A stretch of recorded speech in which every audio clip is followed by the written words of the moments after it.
Code monkey, get up, get coffee. Code monkey, go to job. Code monkey, have boring meeting with boring manager Rob. Rob say code monkey very diligent, but his output stink. His code not functional or elegant. What do code monkey think? Code monkey think maybe manager wanna write goddamn login page himself. Code monkey not say it out loud. Code monkey not crazy, just proud. Code monkey like Fritos. Code monkey like Tab and Mountain Dew. Code monkey very simple man with big warm fuzzy secret heart. Code monkey like you. Code monkey like you.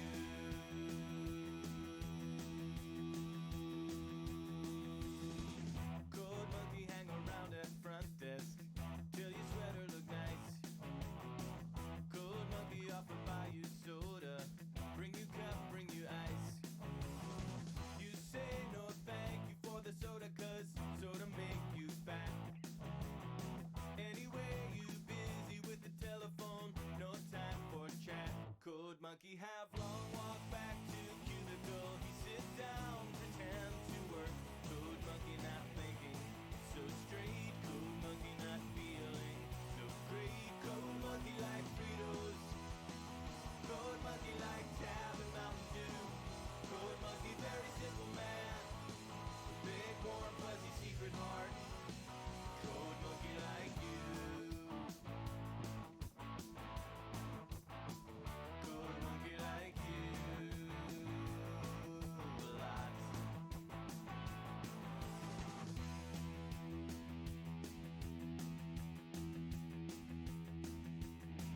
Code monkey have every reason to get out this place. Code monkey just keep on working. See your soft pretty face. Much rather wake up, eat a coffee cake, take bath, take nap. This job fulfilling in creative way, such a load of crap. Code monkey thinks someday he have everything, even pretty girl like you. Code monkey just waiting for now. Code monkey says someday, somehow. Code monkey like Fritos. Code monkey like Tab and Mountain Dew. Code monkey very simple man, big warm fuzzy secret heart. Code monkey like you. Code monkey like you.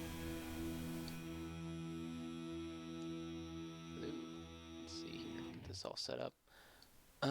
You guys should be able to hear me. Just let me know in the chat if you can. Tom, it's Bob from the office down the hall. It's good to see you, buddy. How have you been? Things have been okay for me, except that I'm a zombie now. I really wish you'd let us in. I think I speak for all of us when I say I understand why you folks might hesitate to submit to our demand. But here's an FYI, you're all gonna die screaming. All we wanna do is eat your brains. We're not unreasonable, I mean no one's gonna eat your eyes. All we wanna do is eat your brains. We're at an impasse here. Okay, let's see here. Get this turned down. Okay, I think we're ready to go. Okay, Vincent. So replication. What do you mean by What do you mean replication? Oh, okay.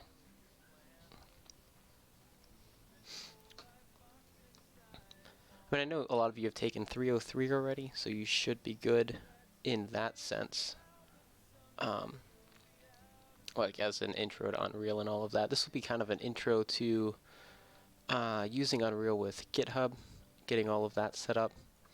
Kind of like an overview of how to set up teamwork flows, things like that in GitHub, just organization type things, just so that this term will go nice and smooth for you, so you won't have any big like repo breaking bugs at the end of the week or something when you try to combine everything.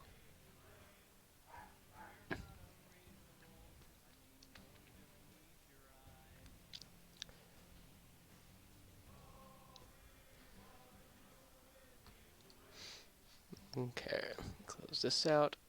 I believe he's going to have you guys using Bitbucket again. That's usually what he goes with instead of using a straight GitHub repo. So I'm going to go ahead and get a project started up here. And we'll get it set up with Bitbucket. I'll show you how to go through all of that. Should be a pretty good start for you guys.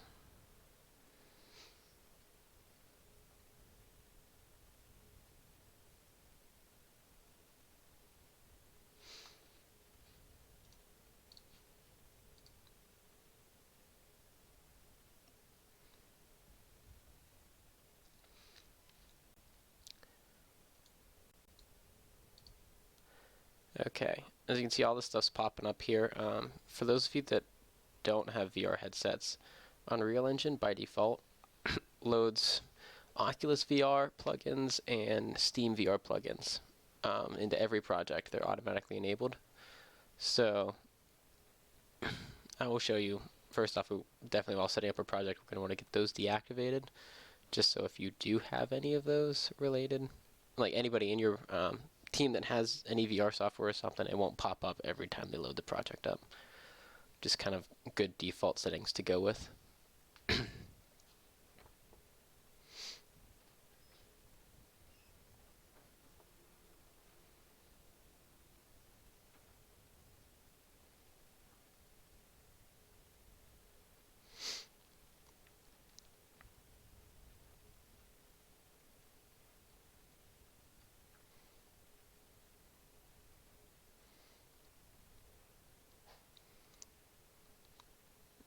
Another thing, please make sure you guys are all using the latest version of Unreal. Last thing you need is one person to work on a newer version, updates the game and kills everyone else off the project basically. But making a new game, they kind of made it. This is a new screen in the new version of Unreal. Just go to Games, next. Pick your template out here. I'm just going to do a third-person template just for example's sake, but I mean it'll be different for everybody most likely. Next, set your stuff up. For this screen, I'm going to recommend you guys probably just try to stick with blueprints. Most of you are probably more familiar with that, going from 303 to 305 opposed to C++. That being said, everything else here is basically cut and dry. Ray tracing is unneeded. Starter content, I would say avoid using starter content. Try to use all of your own sourced content, whether you make it yourself or get it from a source like textures.com or something like that. Just try not to use the starter content. It adds a lot of extra bloat to your package for no reason, really. So, here.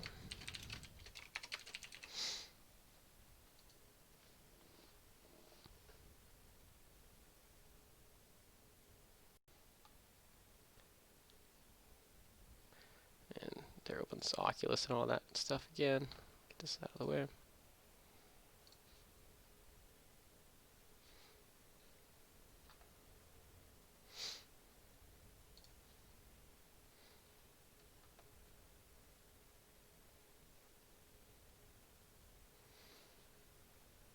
Okay, so like I said, with those plugins, to disable them, edit, plugins.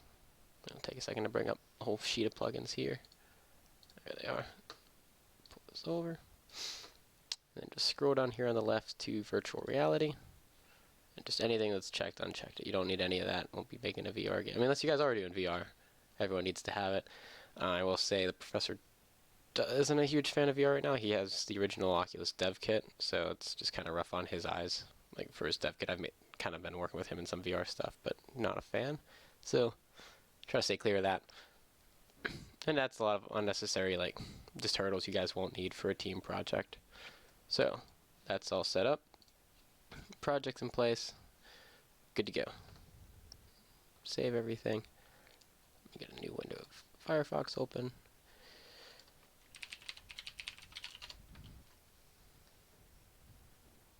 Okay, so you guys will be using Bitbucket by this Atlassian company.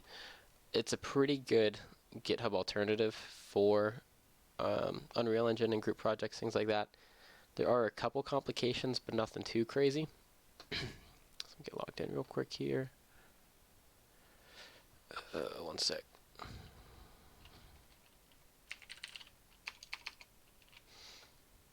Just trying to remember which email I used for this.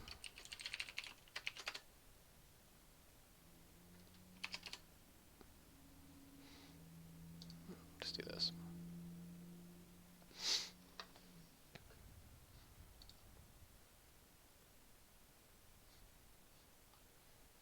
Okay, there we go. So as you see, I have a few repos already on here, but add a repo, it's simple as just hitting this little blue plus in the corner, new repo. Just do. Okay, so private repository. This restricts it down, I believe, to 3 people working on it. So you're gonna have to make it a public repository. Make sure you don't have a README in it. If you have a README, it's gonna kind of bug everything out for you. So include a README. Check that to no. I believe that's it. Just make sure it's the Git version control system and create. So there you go. This is all set up. Everything's good to go there. Now we need to kind of link the two. So to do that, minimize this. Bitbucket has its own software called SourceTree. It links in pretty well. It's a good GUI adaptation of GitHub, honestly. A lot of people actually use this for their modern GitHub projects, opposed to some of the older ones. So let's see here. Copy this over. What you want to do is you want to clone this, and it'll give you, when you set up your repo, it gives you across the top here this link here. So you'll just copy this. Or if you're doing it in the command line interface, you'll just copy this whole thing, and git clone will clone this folder down. Either way is fine. So source path, that's the original source, so that's going to be online. Destination path, that's where you want the local copy of it to be stored. So projects, and should be good there. Local folder, root, good to go. I believe that's everything. Branches we'll get into in a second, but you can leave this stuff blank because we don't have any branches included yet. So clone. Okay, gotta make an empty folder, so make a new folder and put it in there. Not bad.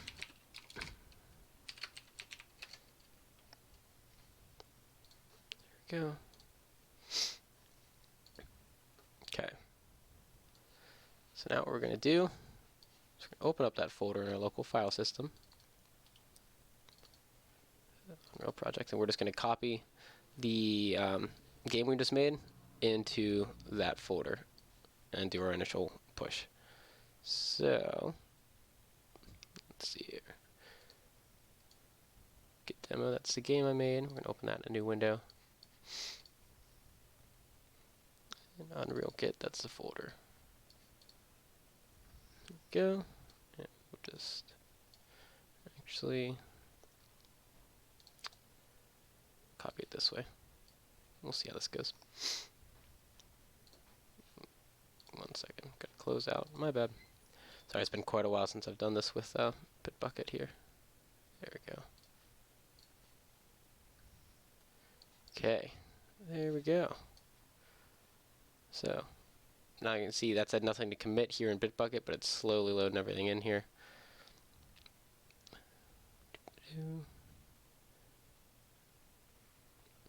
So down here it says stage all. This is this basically adds any files that have changed to be committed, and a commit is basically a save to Bitbucket. Sorry, I just saw your comment here about SourceTree without issues. I personally do not use SourceTree much. I am just showing it for this course. I know that Professor uses that a lot more than the GitHub default desktop software. I do like SourceTree more than the GitHub software itself, but I usually just use the command line. And he will cover both. He has videos on both already out, and he'll probably just link those in your course Discord. And you can do a lot more pretty quick in the command line. I would say if you are going to be your team lead, I would try to get very familiar with the command line. It just makes merging branches and stuff a lot easier, and it makes showing errors a lot easier too. Errors in Bitbucket are a little convoluted. Doing them in, errors in Bitbucket are convoluted here in the source tree, but using the command line, it's pretty easy to see what those errors are. But go ahead and stage all. Takes a second. If you show the output, it just shows it's loading up all these assets to load through. Actually, one thing we're going to do before that. Sorry, you do not want to stage this. You want to do what's called a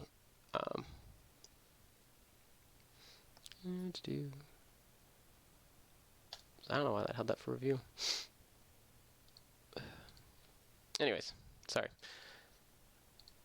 Get this set up real quick. We want to do what's called a gitignore file first. A gitignore is a file that you include in your Git repo that does exactly that. It ignores certain files with certain extensions or certain file types. So if you just search Unreal Gitignore, there's actually one on GitHub here. It's the first thing that comes up. And it's this file right here. It's pretty simple. And you can change this if you want certain things to be excluded, included, anything like that. You can add it to the bottom, no problem. But we're just going to pull up this folder with the Git demo.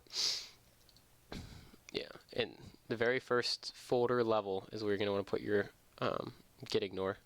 So, new, and text document dot gitignore. So we're going to call it. Oh, forgot to copy.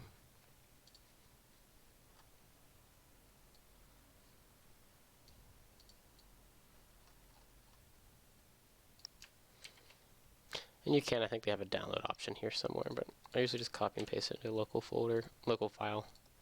It's just as easy. Now, one thing when you're doing this, though, you're going to want to make sure you have your extensions able to be viewed. Make sure I have this on properly, because you don't want this to be a .text. You just want this to be, see how it says .text here? You just want it to be .gitignore.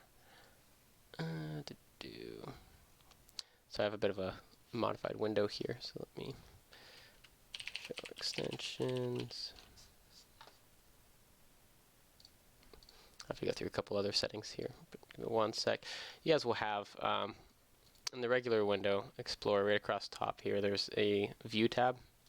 Looks kind of like this, but there it should say like View, like there's a little ribbon file there. You can just click that and change Show File Extensions.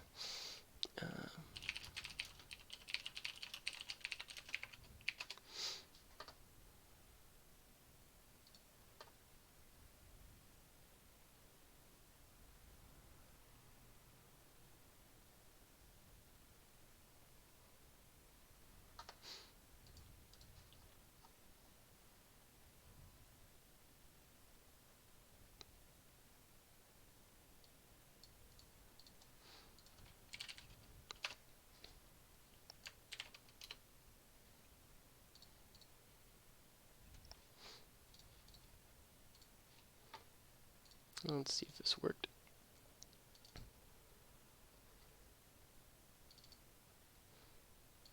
Nope.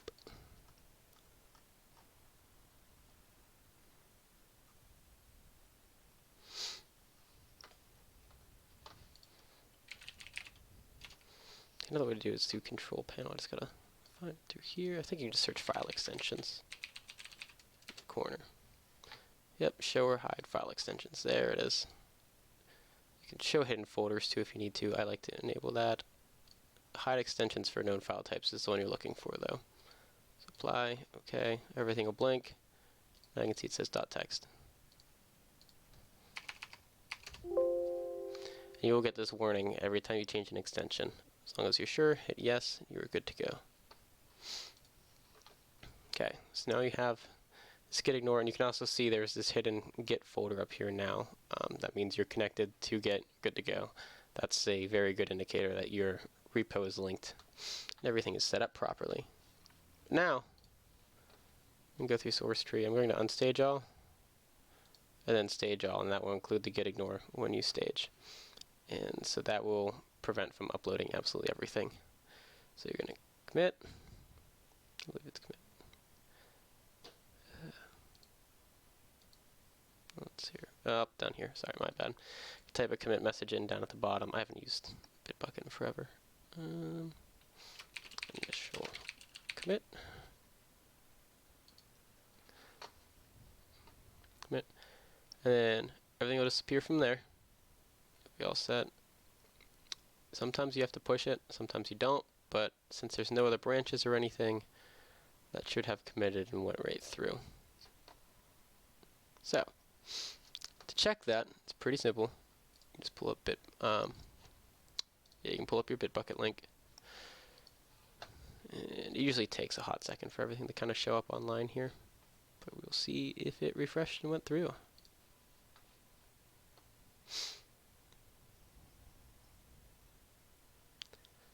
Have you guys gone over using Bitbucket or Git or anything like that in 3.03? I know they were talking about changing 3.03 to show that, so I figured I'd double check and see what all you guys have been shown already, just so I'm not showing you the same old stuff if you already know all of this.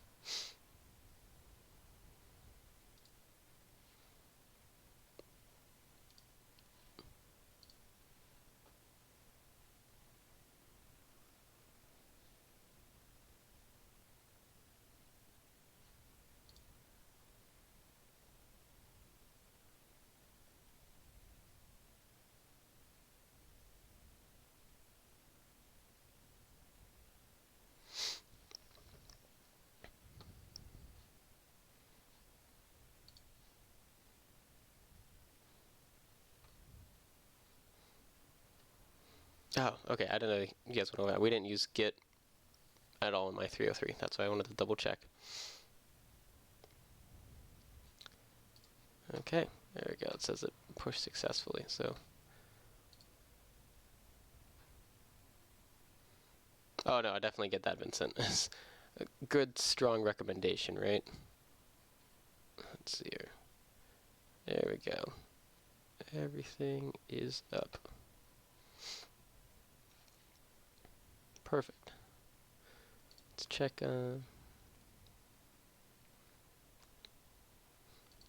Oh, gotcha. Did you have it with Whitworth or somebody else? Just out of curiosity.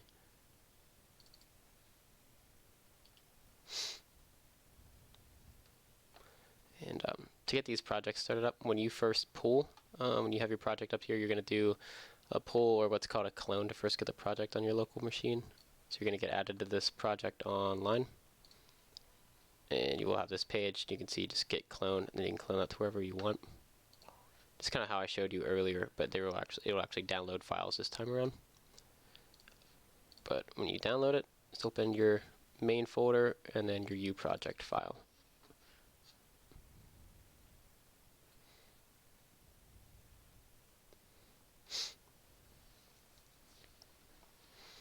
Gotcha. Yeah, I've had pretty good luck with Whitworth, and honestly just kind of stick with him in Discord. And as you saw, he has a personal Discord he adds you to after your classes, and there's a lot of other students from the programming development and also the art program that are in there, so it works out really well. Oh, nice. Okay, so now we have the game all up and running.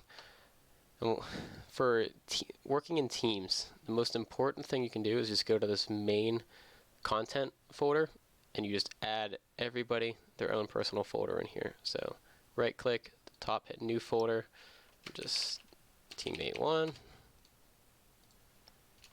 teammate 2, and teammate 3. And then we're going to want to put in there, because as of right now, if you don't have anything in there, these folders will not sync up to Bitbucket, so these folders won't show up anywhere else. So you have to put a file in it to give them some content so they sync. And that file, make sure it's always a level, because everyone needs their own level anyways. teammate1_level.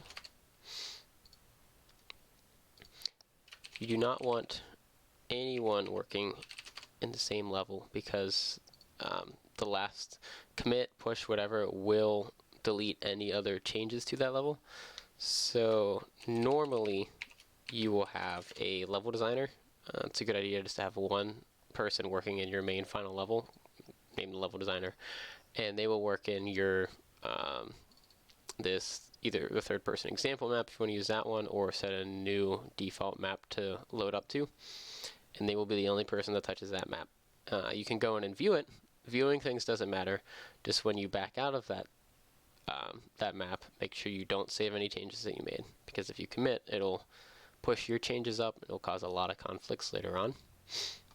They're not too difficult to solve, but they're a pain for your repo master. So just try to avoid doing that altogether. But now that we have this together, we have 3 folders, 3 levels, all saved. Exit out of Unreal. Guess it opened twice. Funky. But I'll show you the Git bash way of doing things. So when you install, you can install your source tree, or you can go straight to pull up not GitHub. You can just get Git from this git-scm. And yes, that's the official website. Don't go to like git.com or anything. Some people have tried to kind of spoof it to get people to download some viruses and stuff. But just download the most recent version, install your Git bash, and then when you want to use Git bash, you just right click here and click Git bash here, and it opens up your console wherever you're at. And this is just the same thing as source tree, just without a graphic interface. So one of my favorite commands you can put in is just git status, and this shows you, let me make this a little bit bigger so we can see it. But this will show you basically all of the content that has never been staged for a commit, and all of the content that is untracked. So you see this is untracked. You have to add these so that they are tracked. And so the easiest way to do this is just do git add and then a period, and then adds everything. Like that just goes through all of your stuff, adds it. So if you do git status again, everything's green, which means you can see there are some new files, and then there are some modified files, all set. But when you go through this git status, you can also see that some logs are being pushed.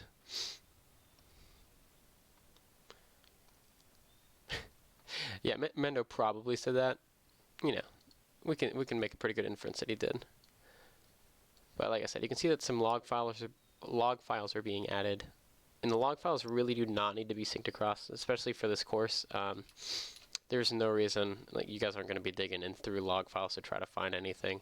And a lot of it is just different backups. So as long as they're stored locally, that's actually better than keeping all of your log files saved online anyways. So to exclude them, you will just go into your git ignore, add a new line at the bottom, just put .log, and let's see if anything else is being added. Let's see here, cached asset registry. You do not need to put that in. Actually, let's see what folders are ignored.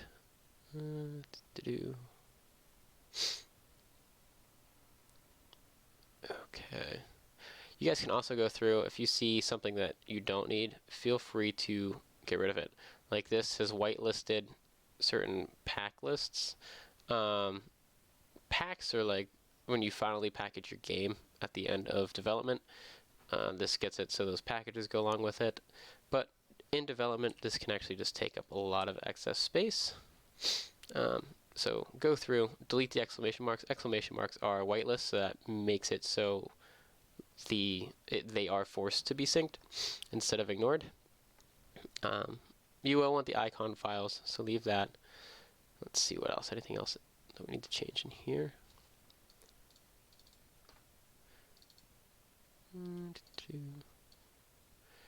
All right, this cached asset registry bin is being pushed up, and you can also block this auto screenshot. That's really unnecessary, and also these .ini files, these initialization files for the crash reports, they are also very unneeded. Most of the stuff in the save folder actually is unneeded. So if you go into here, I feel like it's just autosaves, backups. These collections will actually just be collections of different logs sometimes, or different backup assets, things like that. Configuration, crash reports, Windows. This is really the only important configuration file that's in here, is the Windows configurations. This sets your engine configurations, your plugin settings, all of that stuff is all in here. So you do want to keep that folder included. Logs, not important at all, like I said, so that's why I excluded all logs. And the auto screenshot is definitely not needed. So a good way to do this is just go into your config, Windows, let's see here, properties, and we will just start at saved. Save config Windows. So we will see this is the config files are all ignored. So just do saved config, capital C, sorry about that, Windows, and / and asterisk just means all documents, like whether it be files, folders, anything, just anything that point on is included. So this will include anything in here, and if there are folders, anything in those folders, things like that. But when used in place like this, this is like any folder in between. So anything between plugins and intermediate is included in that. Let's see here, I need to put an exclamation mark before that. All set. That being said, this getignore should exclude this screenshot PNG and all that stuff. It's all said and done. There we go. Get status and get commit. If you do -m, that avoids it bringing up a message screen. Like if you do it without, if you just do git commit, it's going to bring up this window here. This is mine is done in the nano text editor. Some people's will come up in Vim. Different odds and ends, different types of command line text editors. It's kind of a pain for this to keep coming up over and over again, just because a lot of people don't know you hit like Control or Shift X to exit depending on your device. As you can see, if you don't put a message in there, it aborts your commit because there's no commit message. Easiest way to avoid that screen and also just kind of get through it quickly is git commit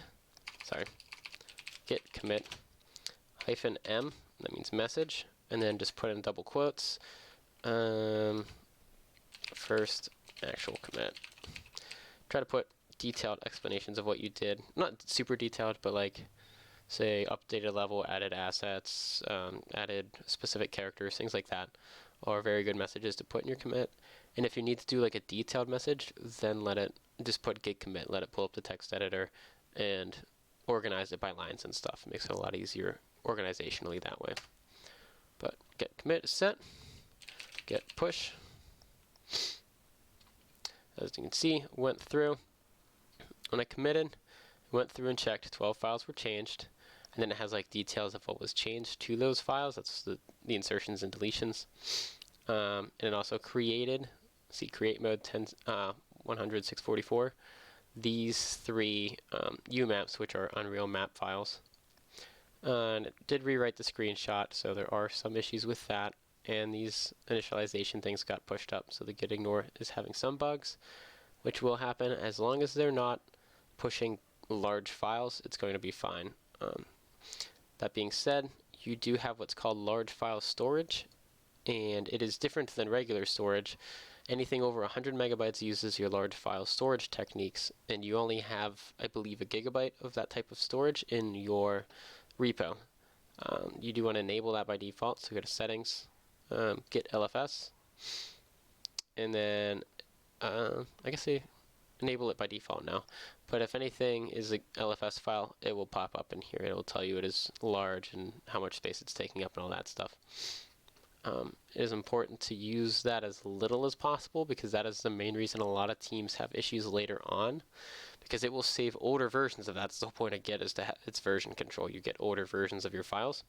So with LFS, when you upload a file over and over again, it's a large file, it just takes all of that LFS storage really fast, because you're putting up multiple copies of this large file, and then you run out of that, and then nobody can commit because you're out of LFS storage, and it freaks out. So make sure you're keeping an eye on that throughout the term, so that you're not putting a whole bunch of LFS type things up there. And if you are, reanalyze those items and see what you can do to bring them down in size. Because as you can see, I have 27 megabytes free, 27 megabytes total in this repo taken up. Like that is a small amount of stuff compared to what's actually in the project. And then right here, it narrows down your large file storage. If you hit view details, it'll show you, actually it'll take you here. It used to show you plans. They have like a payment plan. You could pay for more large file storage. I wouldn't recommend doing that. If you have to, I mean, be your own judge, I guess. But next thing, git push it up. Basically, you do a commit, then a push. Your push is what, your commit like sets it in place to be saved. Push is like actually saving it. This pushes it up to your branch that you're connected to. As you can see right now, I'm connected to the master branch, and so everything gets pushed straight to master. Not a good technique to use. I'll show you about branches here in a second, but that wrote all these objects, which 20 out of 20. I thought there were only 19, but sometimes these numbers are a little funky going through, but it compresses everything down and writes it, and the compression technique is really good, which is why it's only 27 megabytes on there. Meanwhile, my local file is probably around a gig, or close to, if I would have to guess. Oh, nope, not even.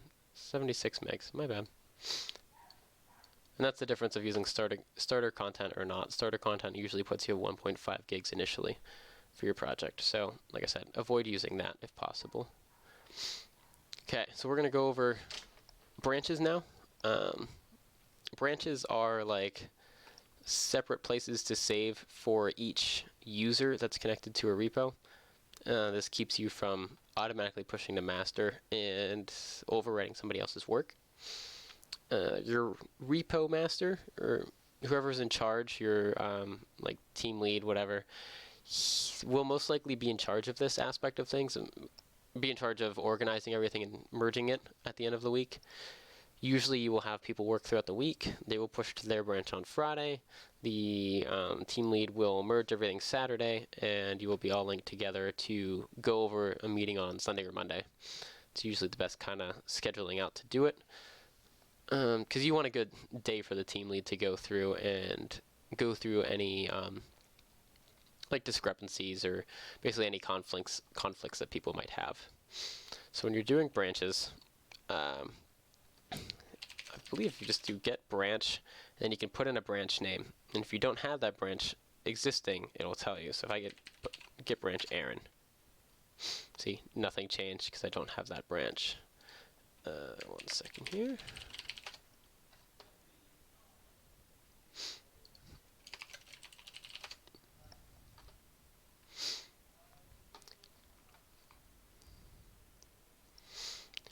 I think, if I remember correctly, they might have made it.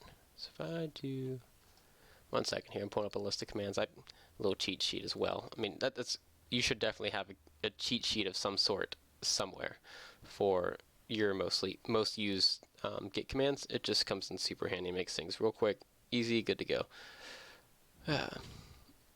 Yeah, get branch makes the branch. Sorry, then checkout is how you get into a branch. So get checkout Aaron. Now you can see I'm in Aaron. If I try to, like if I want to go to Ryan, it'll say it did not match any files known to it. So there is no branch called Ryan. So it just puts you back in the last branch that you were known to be in. Now, if I'm over here, let me see here. Best way to show this. Yeah, let's do it this way. We open the project up real quick. Keep in mind we are in my branch, not the master. So we will edit just this main level. We're just going to delete everything out of it. Oh, come on.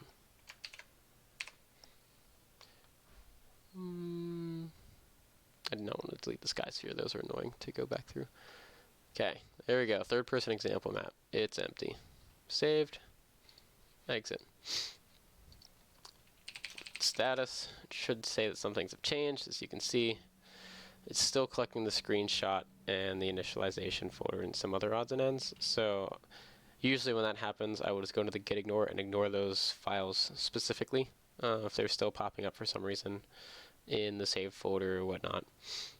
Let's see here.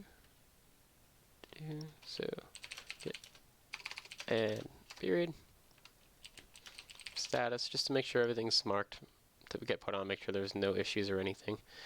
And if you see something here that you want to take off, you can do this command right here, git restore -- staged, and just type the file name, and that'll pull it back so that it doesn't get pushed. No big deal.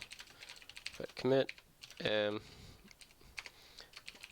wiped example map. Okay, git push.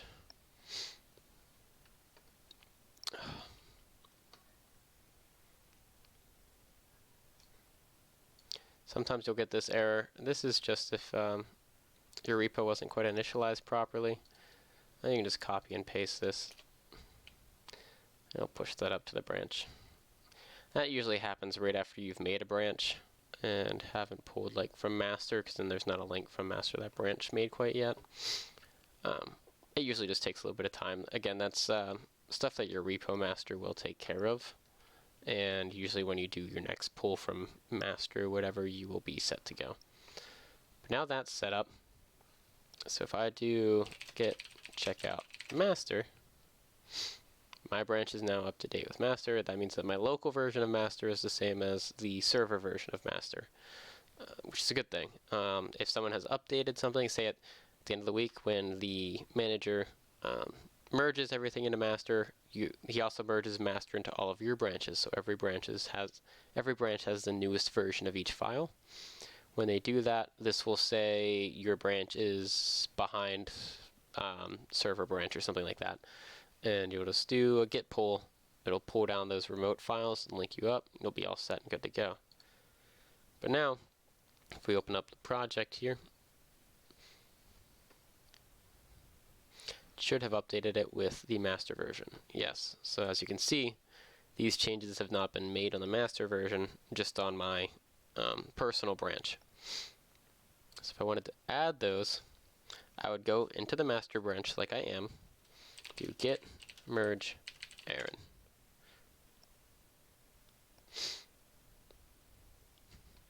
And sometimes you will get these errors. Again, this is if some logs and stuff are not ignored properly. Usually once those are ignored, you will be fine. But like I said, I haven't set them in the ignore. Actually, I probably should. Let's just do that real quick while we're here.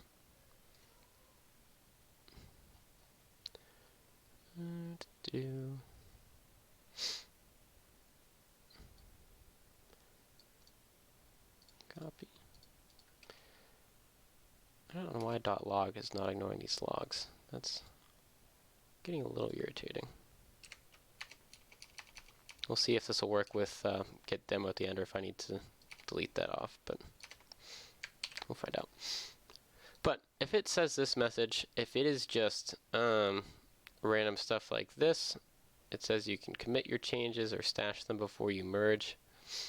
There are some commands to go through and deal with this in the command line. I used to use source tree if I wanted to stash things. I've just found that a little bit easier to manage it because it had a visual page of what all is stashed and show. I mean, I can show you that real quick too. But oftentimes, if it's stuff like that, I'll just go in and delete the file. It's a bit easier than worrying about stashing or overwriting or anything like that, because it does become a little bit of a pain. Let's see, where did that open? There we go. Okay, so we have uncommitted changes. Let's see, where is file status, I believe.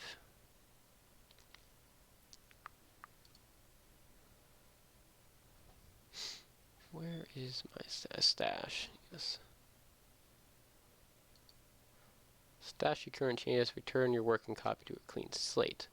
And that, like I said, just takes the files you were working on, stashes them aside for now. I don't know. I don't really like using stash, but for this example, I'll just do that instead of deleting stuff off. I should be able to merge Aaron into it. Yes. And so now it shows you basically everything that was just done. So the example map was changed. Obviously, it is a lot smaller now because there was nothing in it. Some other files were added in. As you can see, this here, it is the example map with a date on it. This is a backup version of the map that has been made somewhere.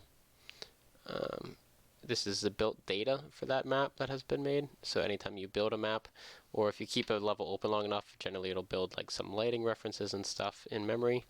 That's that. That makes it so you can open the level a little bit faster later on, but it can be a pain sometimes size-wise. So you can, if these are becoming a problem, you can block these from syncing.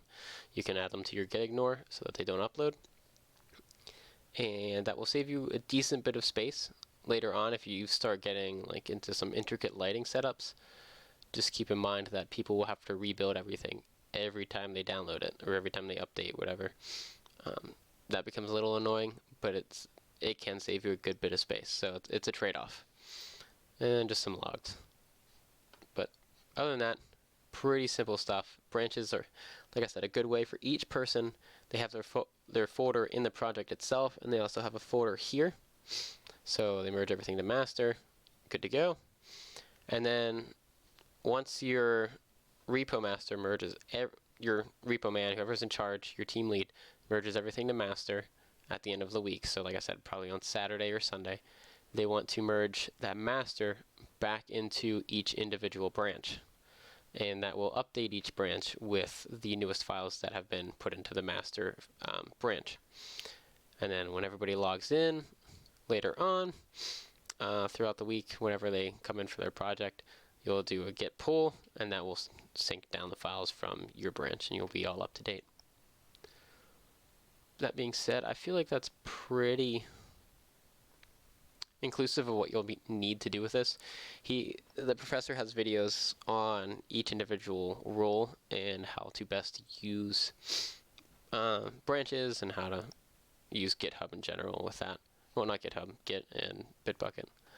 But are there any other questions or topics that people would like me to go over while you're in here? Because I'm not going anywhere. I got some time. So if you guys want to see anything with Unreal, anything with Git, I'm more than happy to try to touch up on it and work through some stuff here for you.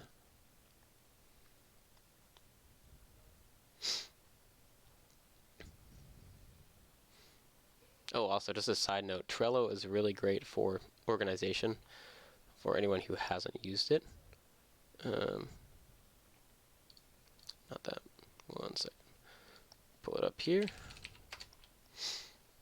They have a web version. They have apps for phones, Macs. I think they have a Windows software thing. Let me try to remember my password real quick. But all in all, it is a very, very good organization tool. Like I said, I'll show you here in a second what it's like.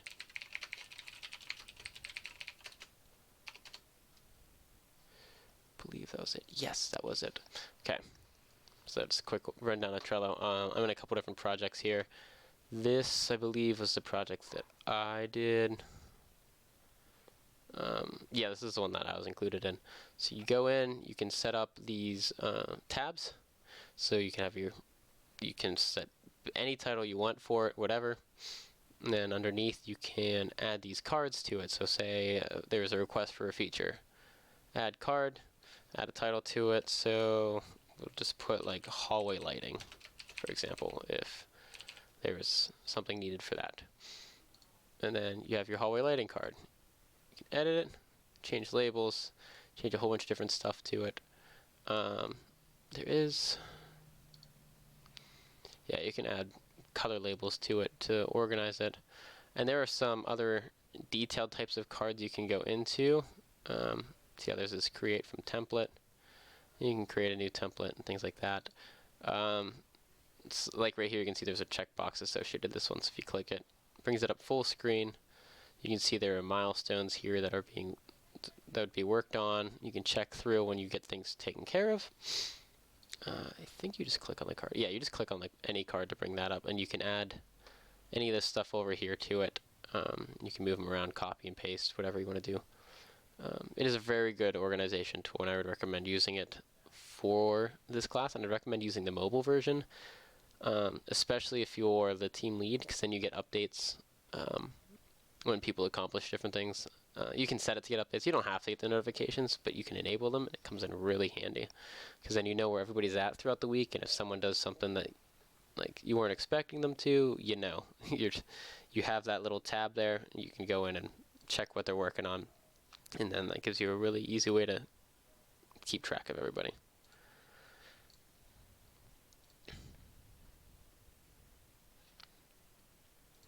You know what, while we're here, I will show you, some of you were in a chat the other day. We were talking about materials and textures and how those play into this, especially if you're not an artist. I'm going to tell you now, I am not an artist at all. Awful. But that being said, that doesn't mean I can't make visually appealing games.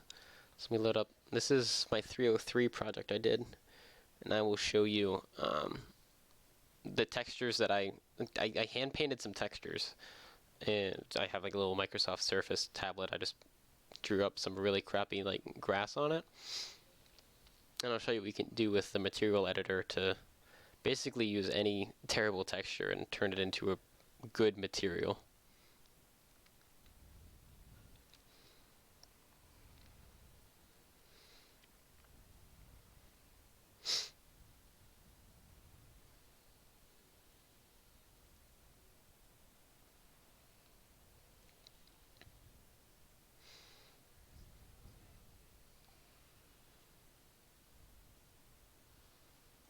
Sorry, this one will probably take a little bit to load up, quite a bit in this.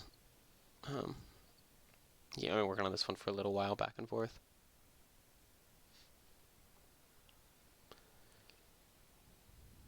And it'll probably buffer a bit for you guys until it loads up. Sorry about that.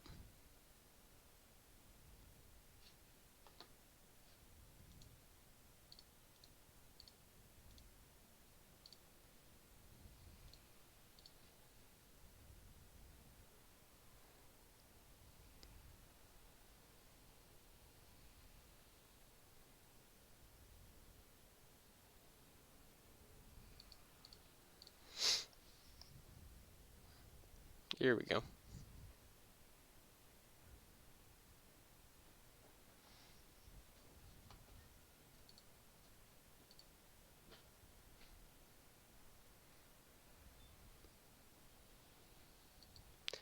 Okay, and as you can see, it's doing this compiling shaders. That is the only drawback to some material-based stuff. When you add more features into it, you have to compile some more shaders beforehand, which is one of those files that I said can take up a lot of space on your repository if you let these stay there. If you don't let them stay there, that's great, but you will have to compile every time you start up. And I have a decent system. I think of like i7 8600K or something like that, and a GTX 1070. So I mean, it is a capable machine, but it still takes a while to compile your shaders. This is all CPU based, which is why the stream's lagging a bit right now. So give it a sec.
Is there any questions while we're waiting here? I know the video is probably pretty far behind what I'm saying here, but if there are any questions, go ahead and throw them in the chat here, and I'll get to them when I can.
Okay, there we go. It has finished loading the shader, so you guys should be catching up here soon.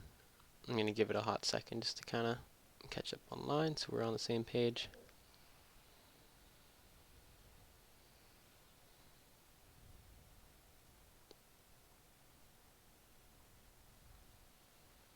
But you can kind of see just from this scene here too, the grass that I made for this game out of a very poorly hand-painted texture. So let me go ahead. I'm going to try to find that texture. I'm waiting on you guys. Get it pulled up here. Yeah. This is the... Here's the texture. This is what created everything. Was this little hand-painted grass texture. Along with some noise files. This is just from generated noise in Photoshop. You can make a noise generation and blur it, skew it, drag it, whatever you want to do. And that will help out a lot with that. All in all, this probably took the longest just because I'm super inartistic. Everything else, these other ones probably took just a couple minutes of generation stuff. Let's see here. Okay, looks like the stream, looks like it's catching up. Yeah, Vincent, I am about to graduate. I graduate end of June. I will be finishing up the programming and development program through SNHU.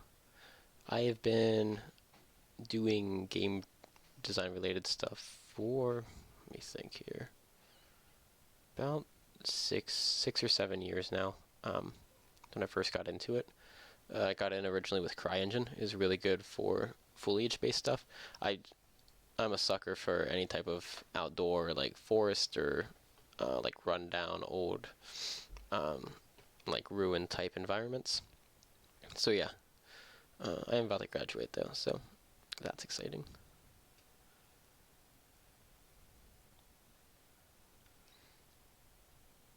Okay, so I'm going to go over the interaction of this grass, because you can see it's tall. It does kind of hide the player a little bit. Not a lot. It just comes up like into their legs and just kind of stabs straight through them. As you can see, it kind of like shoots right through his leg. But play the game. This probably take a hot second to launch. Oh, come on, let me. So the grass itself, this is all material based. This has nothing to do with physics, collisions, anything like that. This is just the materials of the grass. It kind of gives it the pushing away effect. Yes, it's a little janky.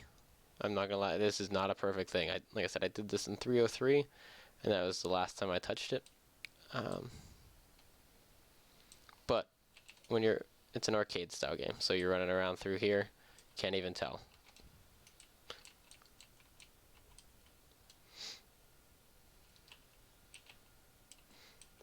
So, I think it worked out pretty well. I was pretty excited with it.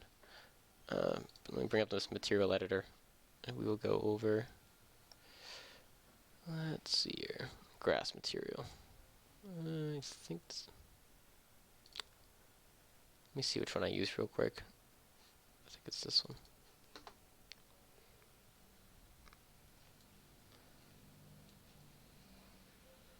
Nope, that was not it.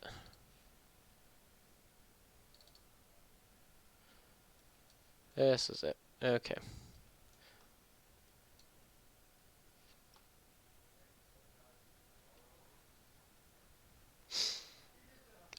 Jason, so for creative processes of making a game, do I kind of write it all out first and then do mechanics and then do detail work? Generally for me, I think of a scene first. I am very visually based. Like I think up a lot of these different environments that I want to build, and then I kind of build the game around that. Like, say like for the scene I'm showing here, for example, I wanted to. This one was actually mechanics based. I'm not gonna lie. This one was a little different. I wanted to focus on grass mechanics because I just played Breath of the Wild, and the grass, the ability that they showed, like what they were able to do with grass on such a, I don't want to say weak processor, but like basically a mobile processor, kind of baffled me, because I always had trouble running that much foliage on a desktop processor. So I was like, what are they doing here? So I wanted to spend most of this semester, most of the term that I had this game project for, studying this foliage setup and understanding how to make like individual grass grass stems or whatever move away from a character or interact with a character, things like that. And so that's where this game started from. So I was like, okay, that's what I want to set up. And then these, like for this one, I had a couple of the requirements of things we had to do in the rubric. So I was like, how can I turn this all into one massive project with a focus on the grass? And I was like, well, you need to have a field for that, but I don't want to just have an empty field and have nothing. I want to do it like a close combat type thing or close-up type situation where it's not a huge map, so I can run really quickly, I can work on it really quickly, and there aren't going to be bugs from a whole bunch of other things around the map. Any bugs are going to be from the grass that I'm working on. So I try to pick like a main focus of something that I want to improve personally and do it that way. Or like I said, I will think up of an environment, like what I'm working on currently, and it's still fleshing things out. This is still like not even in Unreal. There's not even a folder for it yet, but is like a mall scene type setup, kind of like Left 4 Dead. If you think of the mall scene from Left 4 Dead 2, very similar to that. A few quirks in it. There are a couple mechanics that I want to use it to study, things like that. So, yeah, I mean it's kind of a case by case type situation, but I never really have one go-to way where I sit down and like draw out a level and flesh out my ideas and stuff. I usually jump right into Unreal, which a lot of people will be like, oh, that's not a good way to do it, but it's just on a person-to-person basis. Like, you pick what is the most effective way of building something for you, and you just go with it. Like, you don't try to follow somebody else's path, somebody else's like work methods, if that's not what's going to help you learn how to do something. Okay. Hope that answered your question. Sorry, I kind of went on a tangent. Have I done anything big on my own? I haven't been a part of any real, like, AAA publishing games or anything like that. Personally, I'm probably not even going into the industry. I know a lot of people freak out when I say that, but I'm actually going. Currently, I actually just got a job as a software engineer at a local medical firm, and I'm going to be using that to make up a decent amount of money. And I want to use this on the side. Like, I don't want to. I do not like the hours of the industry, things like that. I'm just very picky. I don't want to be working 68 hours a week. So I have not done anything huge. I have done a few small show environments, I guess. After this, I'll show you an environment real quick of a underwater, like, scuba diving scenario that I made for a professor at my other college that I went to. I used to go to a local college for computer science, moved here sophomore, junior year for game development. I think it's sophomore year. But anyways, back to the grass here. I'll pull this up. Let me pull the texture back up too. We'll go over that real quick. And we'll go over the grass itself. I believe it's in blueprints. Yes, grass foliage type. No, too plain grass, my bad. Oops. Okay. So, 2 plain grass. This is exactly what it sounds like. It's made out of 2 planes. It looks kind of skewed in this. It looks really bad in this preview because everything's being applied to it at once. But if you look in the top left corner here, it has the triangles and vertices laid out. 4 triangles, 8 vertices. Super, super simple object. If you go into wireframe, it's kind of hard to see, but there's 1 line there and 1 line there. That's all it is. It's 2 flat planes against each other, basically. 1 plane up, plane across, making basically a cross. And then you just slap the textures on the end of those. So this is slapped on it. It's made to be double-sided. You can see I can actually like select points, I guess. I didn't know you could do that. But anyways, so it's just back and forth, left and right. Let me reset this to default. There you go. And I can see. Oh geez, camera speed's up high. You can see it's just straight up 2 planes intersecting, and that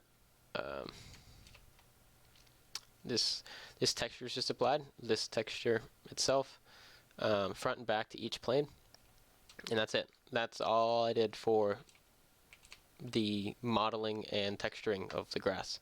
Everything else that makes the grass do what it does is done here in the material editor.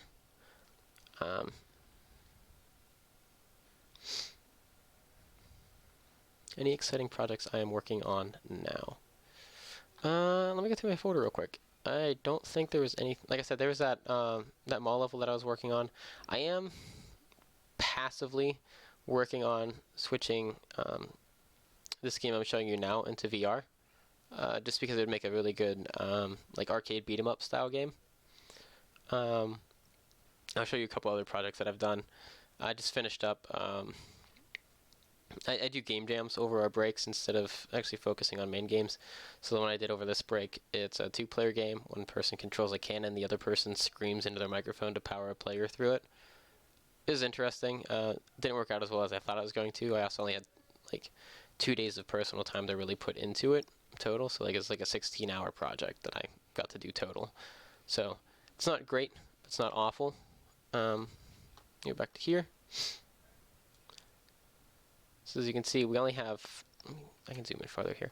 You can, if you hold control and zoom, you can actually zoom these in super far. So if you ever need help with blueprints, first off, move these menus off to the side as far as you can, and get everything centered as close up as you can before you take a screenshot. It helps people help you a lot more in Discord.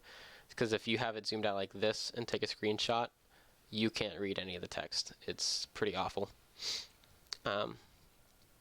Anyways, that aside, so your base color, this controls like your going color of the grass. As you can see, it's white. I have a white. I had it mixed with a gray at one point, just so some grass was white, some was gray. It gave it some variation, made it look like some shadows and stuff throughout the grass. If I pull this back down and then apply, you'll be able to kind of see it. It's not great. It's good if it wasn't this type of environment, like this style, I guess. It does not work well with this style. You can see some of these are a little bit gray, some of them are white. And this lerp function, basically it takes A, it takes B, and it mixes them together based off of the alpha. That's the best way I can explain what a lerp is. It's called linear interpolation. It's a blender, basically, with the alpha being the value that blends. I believe, like, yeah, so 0 is the first one, 1 would be the second one. So alpha can come in as anywhere between 0 and 1, and it mixes these as a percentage. Let's see here. So if your base color, opacity is very important for this texture. I messed up. When you do texturing, make sure you want to see is white, and what you don't want to see is black. If you do mess up like that, like I do, just do a 1-. This inverts your picture. So I put it in incorrectly. The grass is black, background's white. Do a 1-, so when it comes out, this grass is white, background's black now. Plugged it into opacity. So this white for opacity is 1, black for opacity is 0. Opacity is just transparency. So when you have transparency, visibility, basically. So the lower the number, why is that in the way? The lower the number, the more you can see through it. So 0 opacity is clear. So when you do that, when it's a black opacity, you can see straight through it, which is why you can just see these grass fronds and nothing else, like everything else is clear. I've already did that for opacity and opacity mask. For the mask over here, as you can see what's been changed by these little yellow arrows. If you click on this main section, this is usually set to opaque, which is just a straight up slapped on sticker or something. Masked takes a what's called like an alpha mask or opacity mask like this, and masks it over the material. So like this is the only, it's like a stamp basically. This is the only thing that gets kind of cut out of it. Let's see here, anything. World position offset is how I did the wind and the movement. So wind is actually really easy in Foliage. They have you can do a linear gradient here, or they have what's called simple grass wind. It's built specifically for this, and they have plugins for it. You can lerp the result with vertex normal and mix that with the linear gradient, and that makes it so not everything's being blown the same direction at the same time. Gives it a little bit of variety, so it's not super confusing and annoying to watch. If you ever played a game where all the grass blows at the same time, it gets really boring. And it just doesn't look nice. If you have the grass kind of rustling against each other, as you can see, it's kind of all rustling a little bit back and forth, but nothing crazy. Like if it's a hard wind, they're all gonna go the same direction, same time. But there's like a little soft, like wind breezing through. This works perfect. And then back here, this is just like a wind panning thing that I had set up. Let me see if this is still even plugged in. It is a little bit.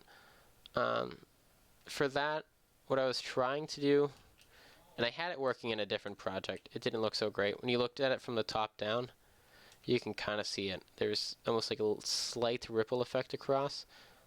That's what the wind panning effect is that I have set up here.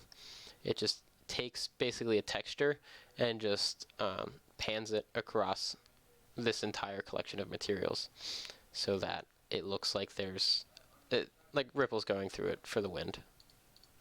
All in all, it's just like small things left and right to try to make a big picture come together. That's all these material editors are. And it's just plug and play. Like, it's just trying to figure out what does what. You right click a material editor, you have all these different options. So if you want to do something, say you want to do wind, some wind effect, if you just type wind, it has these different things pop up, and you can just try each one. Say, like, I knew it was grass and it was gonna be wind, just hit that, and then if you hold Control and Alt, it shows you a good explanation of that node and what it can do. And then if you just mouse over, it has explanations for each different node, and it tells you what it does. And then the result, you can Control and Alt as well, and it'll show you explanation again. So a lot of these nodes, they get updated a lot. Am I creating an instance for the grass? I do believe so. Let me back out of this. I do believe there is an instance for the material for grass. Yes, interact grass instance. So I have the instance here, and so you can change the wind strength, distance. I have a whole bunch of different things. You can make any variable editable in instances. If none of you guys, some of you guys don't know what instances are, it's basically a duplicate copy of that material without access to the whole blueprint. You just have access to the variables that you make public. So this can make, say if you have like 20 characters and you want to change the colors of their suits when they spawn in, you can do that. You can make the color parameter editable and then just kind of randomize it on spawn. That's how a lot of games do that. Or like a red versus blue type thing, they'll do that. Same concept. You'll just have instances and change the value for their color there instead of using the direct material itself. Let me see here. The only other thing I really did in this is the default. I use the default dude for everything in this game, but I did. Oh, it's the main character. My bad. Let me see if you can see it still. I added particle effects to their eyes. You can see they're kind of glowing running around. I don't know if you can see that too well on your end, but their eyes are glowing. There's red particles that follow behind them. This was a study into the particle effect system too.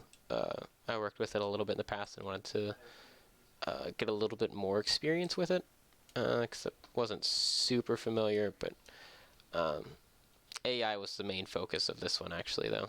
As you can see, it's still very buggy. They hit the wall, gang up, bounce back, but it's an AI tracking system where they disappear.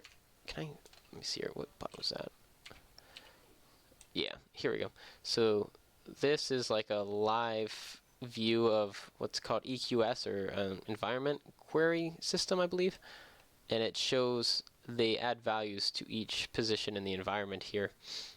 I believe it's a Q or P that shows. I have to go to edit mode to show you the whole setup, but it adds values to each position based off of different criteria that you can put in. Mine is to avoid the character, so obviously they value things away from the character more than in front of the character, which is why they're all ganged up over there by the fence instead of over here. But you can, yeah, if you can see, ground just turned green. This is my query box. This is basically the environment that they can move to. I did have them over here in the trees. I ended up closing the gate in a little bit here to just avoid it, because the collision on these trees were kind of janky and they would get stuck in the branches. But just little bugs to work on. But that's really all for that project. Let me see if there's anything else here I can show you guys real quick. Let's see here. Like I said, I do a lot of environment-based stuff. Which one's the most recent here for these? Let me just pull this. Can you use an instance to make it procedural?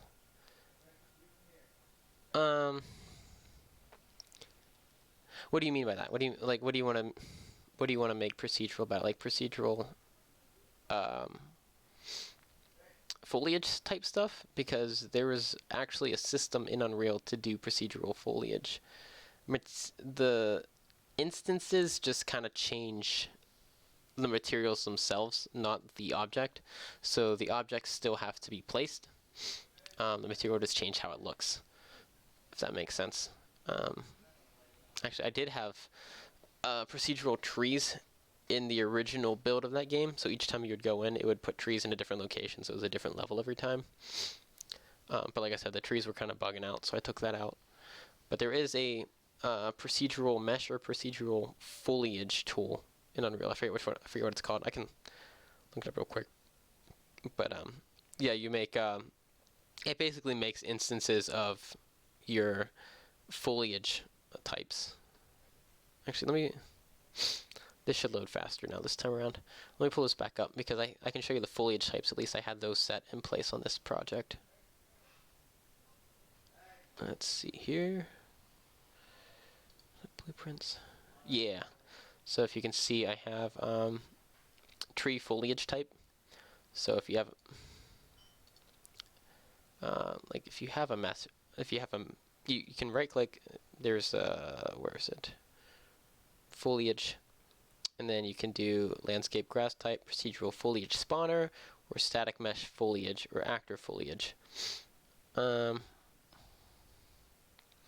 Actor foliage is a little bit worse than static mesh foliage. Static mesh is like non-interactive stuff, doesn't do anything when you're at it. Actor foliage has more capabilities, but takes up a lot more processing power. Just something to keep in mind when comparing the two. I believe, yeah, these are all static mesh foliages that I have set up here. But if you open these up, you have a whole bunch of different criteria based off of like how close one should be to the other one, how big of a range you want it to be between the biggest object and the smallest object, and shadows that they want to, and like what type of shadows they should cast, dynamic versus static, things like that. Like you get a lot of settings through here, and then you make the procedural foliage spawner, which you can add whatever type of foliage you want into it. Like you just foliage types, hit the little plus button here, drop down, get your foliage type and plug it in. And then this has just a couple of different settings. These settings really aren't as big. I would focus on the settings in the foliage themselves. They're a little more in depth. But these are those things that like it's kind of hard to explain what they do. I would just read the explanation. If it doesn't make sense, yank it way up one direction, see what it looks like, put it way back down to 0, see what it looks like. Like that's how I learned what each slider does. Honestly, I just hands-on plug and play. It's a lot easier than trying to read into a whole bunch of documentation, because a lot of the documentation for these things is really old or really just it's really hard to read through, in my opinion. Not email. Okay. Let me see here. I want to open up this horror house project. Let me see. Most recent version that I have. This was my 3.15 project that we did. I mean, not 3.15, 3.05, sorry.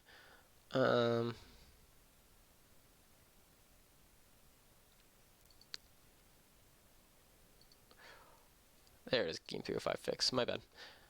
So, we did have a problem with that LFS, large file storage, in Bitbucket that I was telling you about. And it ended up not saving part of our large file stuff. Like it just, something happened, it corrupted our entire project online, which in turn corrupted my local backup. Like it was just a huge mess. So nothing really worked out right. And so I ended up, let me delete these off real quick. I ended up just starting over and rebuilding it from scratch the night of that presentation thing. I mean, we had all the assets and stuff together, so it wasn't awful, but it was a rough time, I'll tell you. So, like I said, LFS, make sure you pay attention to it the whole time, because it will come back and hurt you in the end. Let me just delete these extras. I believe these will be fine. Okay, this will take a second to load up.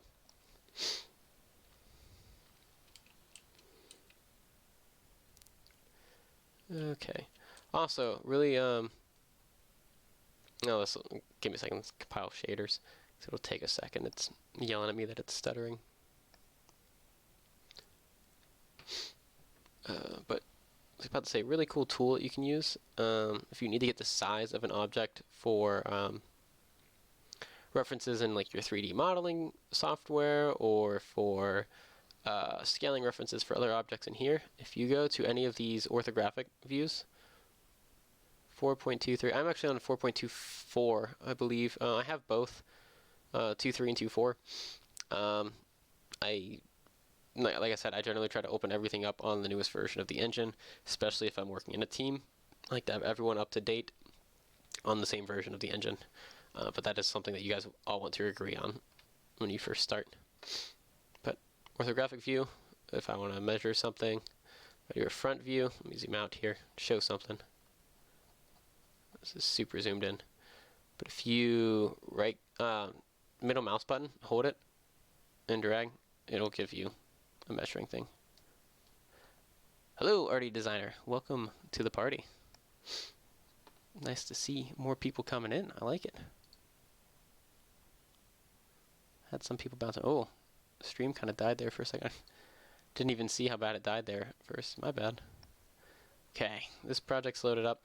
This one we called Horror House. Horror House. Sorry. Whew. The main concept of it, you just need to find this key and get back to your room. It's based off of like a small child stuck out of their room after dark, just trying to get back to their room type deal. I had a couple different features on the flashlight. Made it super bright just to make it a bit easier. But we made these closets in this game that you can hide in, and you can peek at it, like you can kind of see out of them. But we also kind of wanted to punish people for using the closets, just because we're like, okay, you had to get out of a situation, understandable. So when you get out, it spawns you into a random location within like a navigatable radius is what it's called. I don't know what room this put me in. It's one of the bathrooms. I can tell that much. But yeah, you get punished hardcore for using those little hiding spots, but they can save you at some point. Oh, come on, spawn me in the beginning. Let me go back to the beginning real quick, but yeah, that being said, just always try to use like add like little quirks into your game like that. Like give it like give your game a personality, basically is what I'm trying to say. Like everyone's used to Call of Duty or to Battlefield or even Skyrim or things like that. Like they all have their own look and feel. Call of Duty's kind of coming. Okay. Politics aside, like game politics aside, everyone has their own kind of signature to it, and if you don't have your own style to your game or your own special feature or kind of quirk to it, it's just going to feel like another first-person shooter or third-person adventure game or 2D side-scroller. Like adding extra little like quirks to it, make or break a game. Really, that's one of the most important things you can do to a game, is to make it stand out. Is just have that one feature that like other games don't have. This game doesn't have much in sense of extra features. It was more of a environment study. That, like I said, it was 305, first team game. I said I was the team lead on this. I don't know. I thought it turned out pretty well. It's a little dark. And by a little, I mean very freaking dark. And you can also walk up right behind AI as long as they don't get in their line of sights. For meshes, for creating and importing, I personally use Blender. For projects, I used Maya.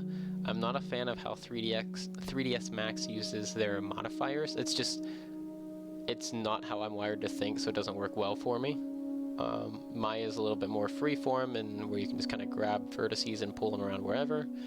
And the same exact thing with Blender. I find Blender to be the easiest to kind of, I mean, it used to be really complicated. Their new update, 3.8 or something like that, they added a lot to it.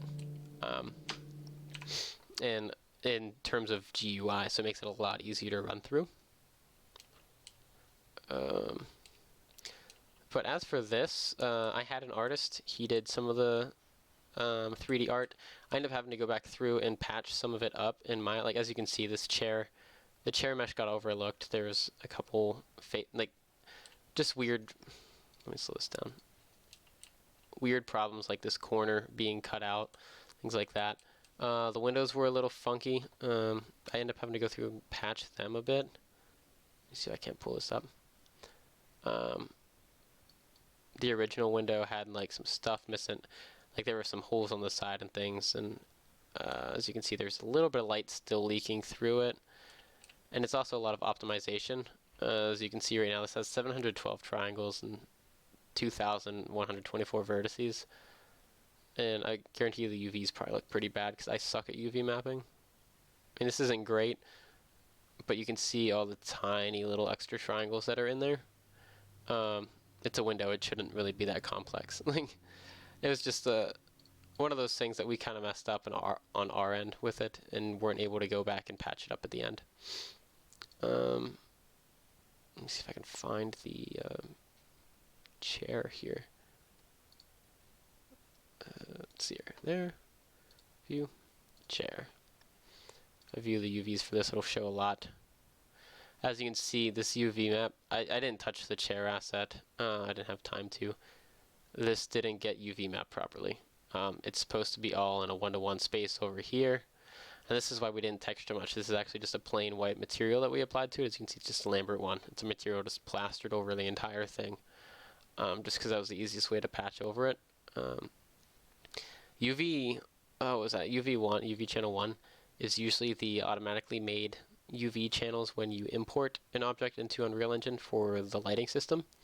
So this will help prevent you from having bad lighting based off of bad UV mappings. And you can make your own UV map for this, but as you can see, there's a bunch of extra space down here, a bunch of extra space in here that could have been filled in by UVs.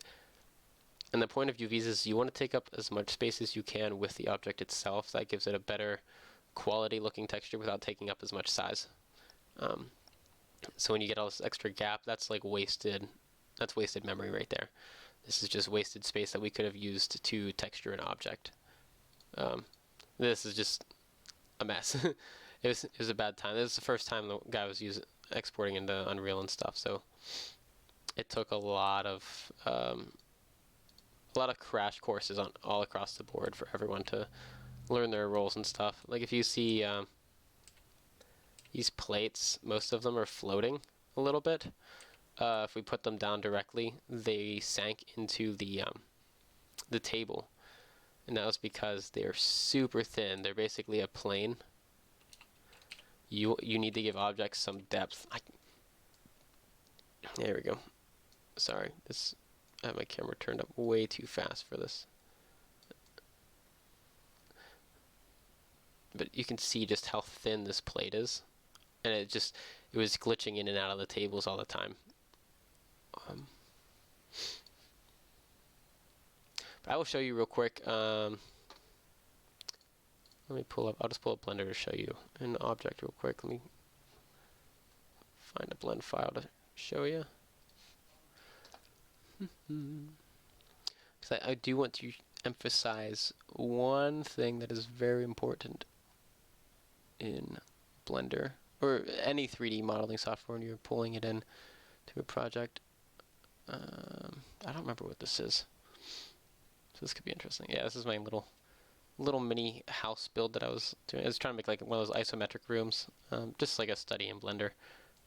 But if you can see this little orange dot here, oh no, it's not that one. My bad. That's linked to this. Get rid of that. Some of the extra stuff that gets put into Blender by default. Yes, it is that little orange dot. That's the origin of this object. You want your object origins to be like in a corner. Say like if you make a chair, you want it to be like on one of the bottoms of the legs. You want it to be on the very bottom, because the origin is what Unreal bases every movement and manipulation off of. So there's a hotkey in Unreal.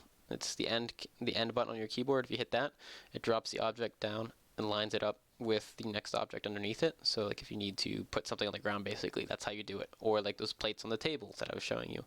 If you hit the end key, in theory it should have just popped them right down on top of the table, but it popped them down into the table because the origin was set too high. So it really takes that origin and puts it right down next pixel up from that that object below it. So setting these origins is super important. Let me see here. I believe it's different for each software. Blender, and if you just search, like right now I'm searching Blender set origin. If you search 3ds Max set origin or Maya set origin, it'd be slightly different. But origins there. That's center of material, center of objects. My bad. Load this up.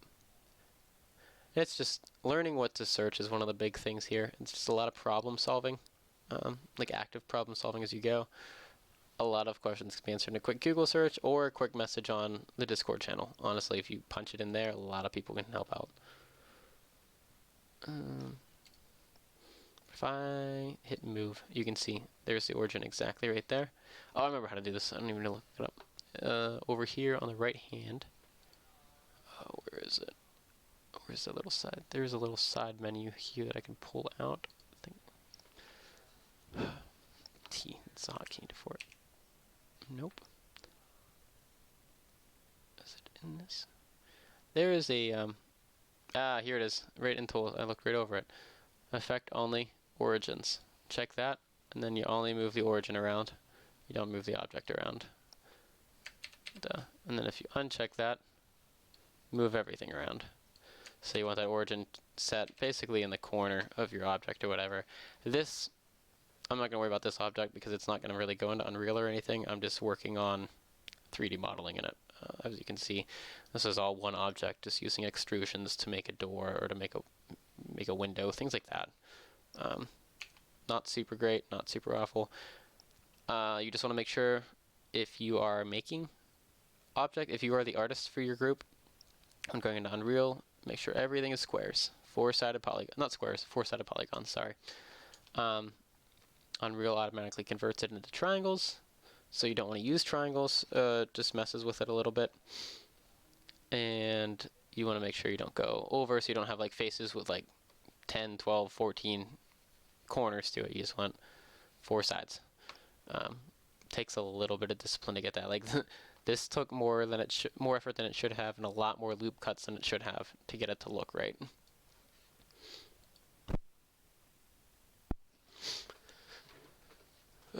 Any other questions while I'm here? I'll pull up that original ocean game that I made way back when. Let me see. Give me 1 second here. It's opening up. And it's going to open that, of course. So this was made back in my old college. This was my freshman year.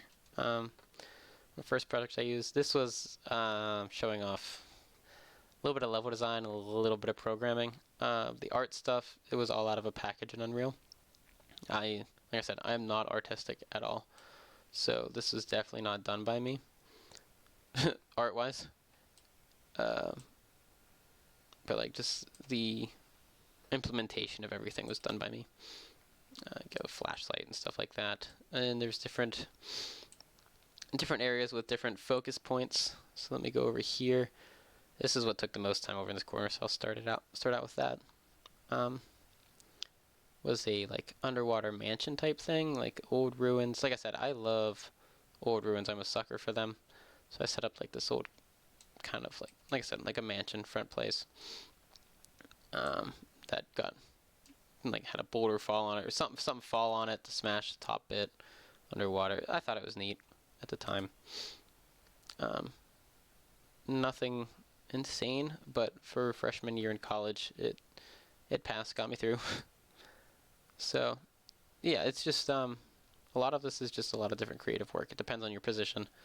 Obviously, like I said, one thing to keep in mind is that sound will make or break your game a little bit. I am all for sound development. I work on it quite a bit in my free time. Mostly like musical scores, things like that. I don't do much in terms of sound effects. I do make a couple when need be. But as you know, there's no sound in this game. So that empty space in the middle there, if you had like some sort of like soothing trance type music in the background, or just some atmospheric type sound effects, even for the bubbles and stuff, that would have made a huge difference in this game. Down here, there's a submarine kind of buried down there, and then I'll show you giant eel, but that's really the last big thing of this game.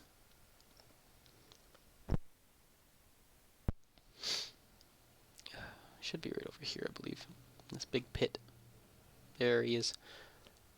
Fun part about this too is using a lot of post-processing effects to give it that underwater feel. There's no physics-based like movement here to keep you suspended underwater. I am just a free-floating camera going around underwater. It's just all the post-processing things that make or break it in this context. But there's the eel.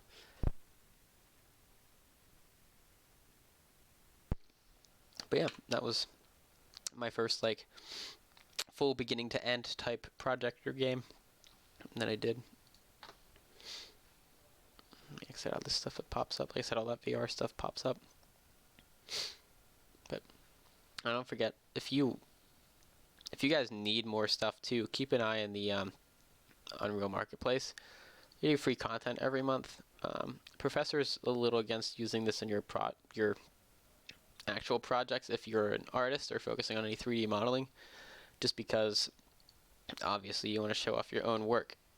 But for me, I am far from it, so I take advantage of all of these.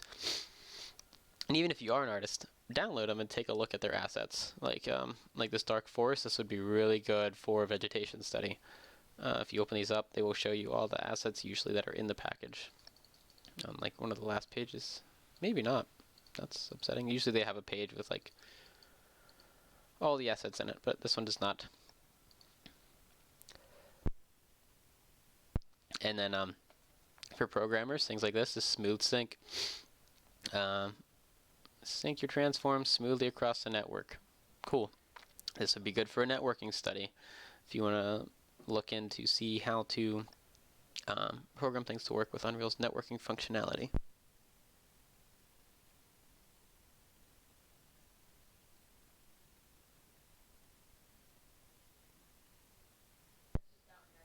And then, like this one over here, pick up plus inspect. Physics interactivity and inspect a feature to your project. I mean, that'd be good for any wide variety of interaction studies. So it's just finding out what you want to learn and finding ways to learn it based off of what you have access to right now. And you will get, like I said, these build up over time. You get 4 or 5 every month for free if you go through and just collect them. As you can see, $200 normally. Now it's free, and every month. So let me go to my library. Here's your projects, your engine versions. Below that is your vault. These are going to be all the things that you can get through there. And Unreal has a good set of permanently free items too. They just acquired a company, I forget what they were called, Quixel, I think. Their Megascans library. Quixel is a company that would go out and scan objects and make textures out of them. So there are a lot of super high quality scans. Like, here's a Castle Ruins one. I will show you. These are all scanned objects from Quixel. Different materials, and these are already pre-built materials. They are not textures. I mean, you can pull the textures from them, but they have a material set up already as well. So these look exactly like that on a wall in game. And they have all different examples of what's in the pack, and they have a whole bunch of those.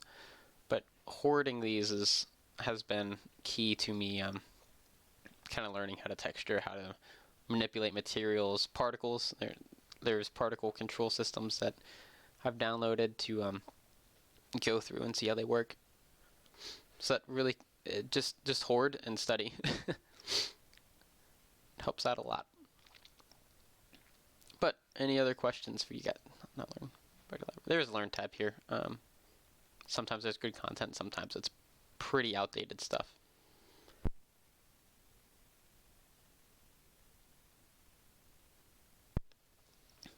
Sorry, I keep muting myself. I'm fighting a cold here. But yeah, so that's that. That's your intro. Git, Bitbucket, source tree, intro to that wasn't really an intro to Unreal. I just kind of popped into it. I do have a separate intro to Unreal Engine on my channel if you guys are interested in that. You guys, like I said, you can shoot requests to me on Discord, and I will make a much smaller, shorter video based off of specific instances if you need me to. But I'll give you guys a minute or so if you want anything else. I'm watching the videos trying to keep up here on live. It's a little behind where I'm at, so give it a second. But if you guys need anything, let me know. But like I said, I'm free. Usually he'll start out with one topic and then end 20 different topics in the other direction. So I'm very similar in that. If you guys need me to do something, let me know, and I'd be more than happy to preview it for you.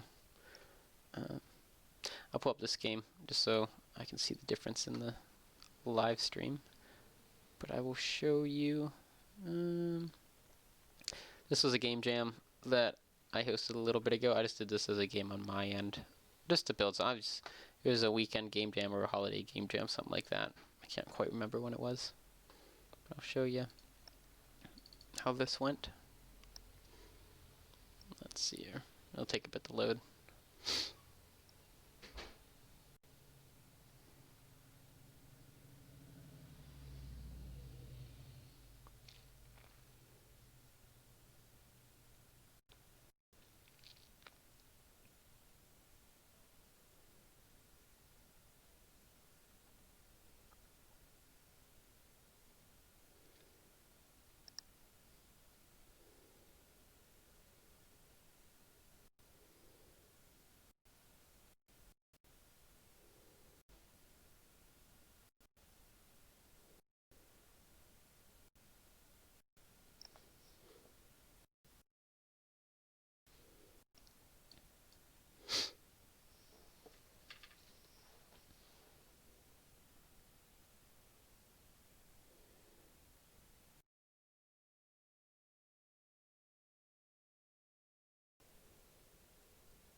I'm just so you know, these super long load times, this will happen anytime you update the version of Unreal you're using for a project. As you saw, this was done in 4.22, updated it to 24, and that's why it's taking forever to load everything up, because it is converting some stuff. It just takes a little while to load things up that way. So when you guys decide what version of an engine to use on your project for this term, I would highly recommend not changing from that. Like, even if an update comes out, just stay there. 423 and 424 both pretty solid. They have some different features, but overall they're basically the same.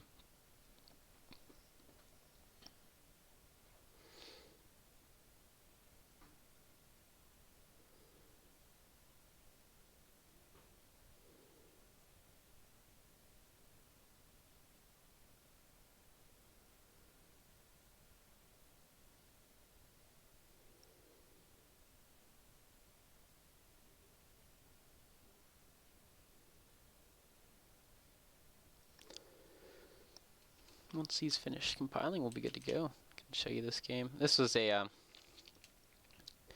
give you some background on this one. This I just wanted to play with one of the free asset packs that came out. It was like a outer space, like space station interior type design. So I just wanted to mess around with that a bit. And I also wanted to try to set up a procedural based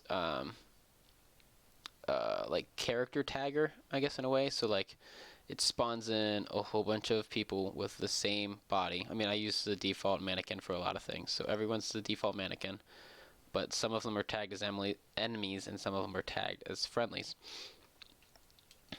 And you'll see that in just a second here. So let me get into the little starting area. It should spawn me a player start, I believe. Let's see here. Default player start, yes. Selected viewport. Okay, full screen. Okay, so here we go. Remember the controls. Ease. We have an X-ray vision to see who's an enemy, who's not. I made this theme, the other theme I found online, like the little samba type theme I found online. So you can see the enemies run away when you go into the X-ray vision, but then they walk normally when you're not. And then you just click to attack the closest person. If it's an enemy, it'll blow 'em up. If it's not, it'll be game over at that point.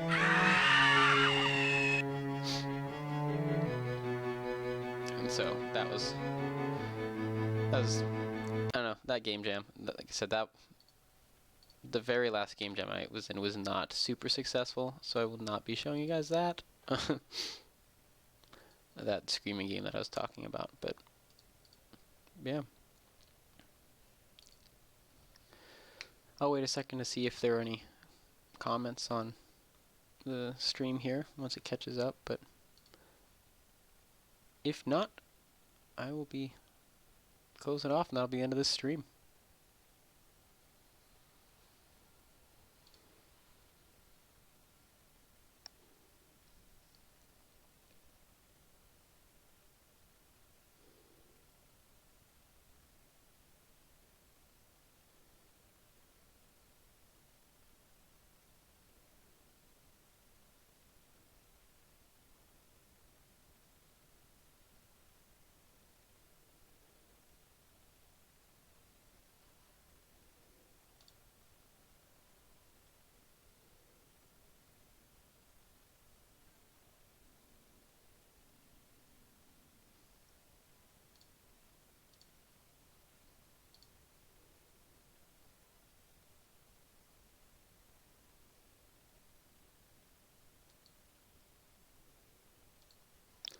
I think next time I'll make sure to select the right latency setting for this too, because this is pretty far behind.